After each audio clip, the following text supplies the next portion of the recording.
This bug is drugged. I'm Jason Horton. I'm Rebecca Lieb. And this is Ghost Town.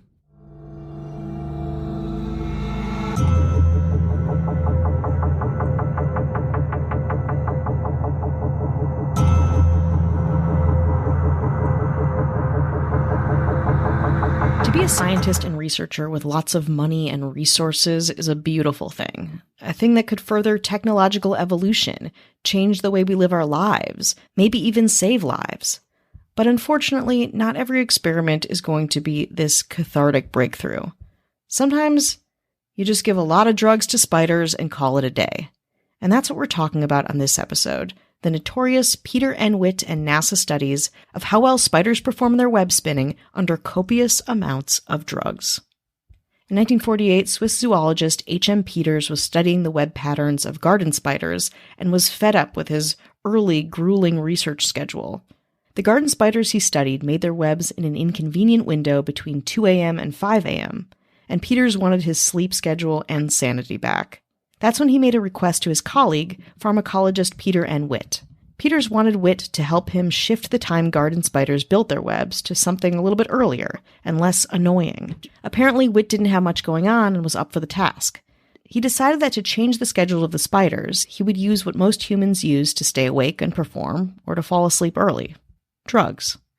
Witt dissolved an array of different drugs into sugar water, and to administer, touched a drop of the sugar drug solution to the spider's tiny little mouth. In later studies, spiders were fed their drugs by way of flies, who were also drugged. The webs were photographed for each spider before and after the drugging. The drugs administered were psychoactive, ranging from amphetamines, mescaline, strychnine, LSD, and caffeine. And his findings? While dosing the poor garden spiders with drugs didn't change when they built their webs, it did change the shape and structure of the webs themselves, in a way that was absolutely fascinating and a little unhinged. All the drugs made the webs look wild, except for LSD, which made the web look actually weirdly beautiful, without the kind of rows you see in a normal web, but similar to that, structured, meticulous. It looks kind of like a sun with rays emanating from it. The web with caffeine, out of weed, ecstasy, and the rest, looks absolutely unhinged, which is surprising. It's just caffeine. It has no center, no real rows or columns, just absolute insanity. So that was the weird experiment that was discontinued because, well, it didn't really help anyone, especially not Peters. But in 1995, a NASA research group decided, what the hell, let's dose more spiders with LSD. More on that after the break. In 1995, NASA began carrying the torch of research-based spider drugging, repeating Witt's experiments on the effect of caffeine, benzodrine, marijuana, and chloral hydrate on European garden spiders.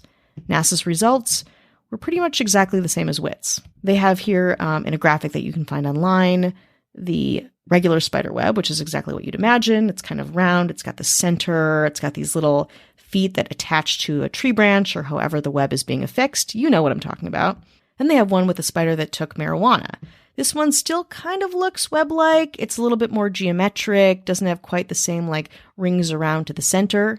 Then there's the benzodrine one, which looks like a spider web that you've, taken and manipulated. It's kind of like a pinwheel shape, so still has some order, but again, looks like the spider was not doing its job.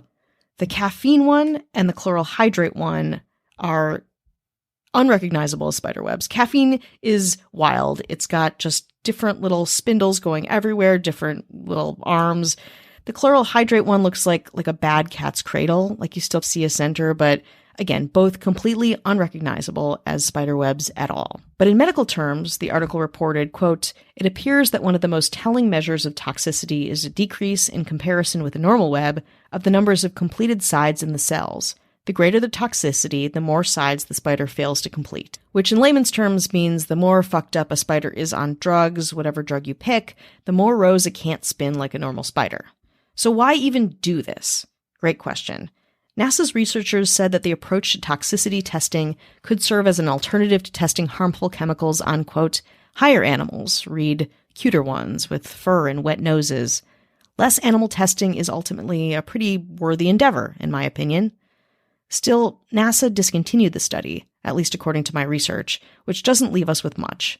I can't imagine that it made any changes in animal testing or left a mark on history.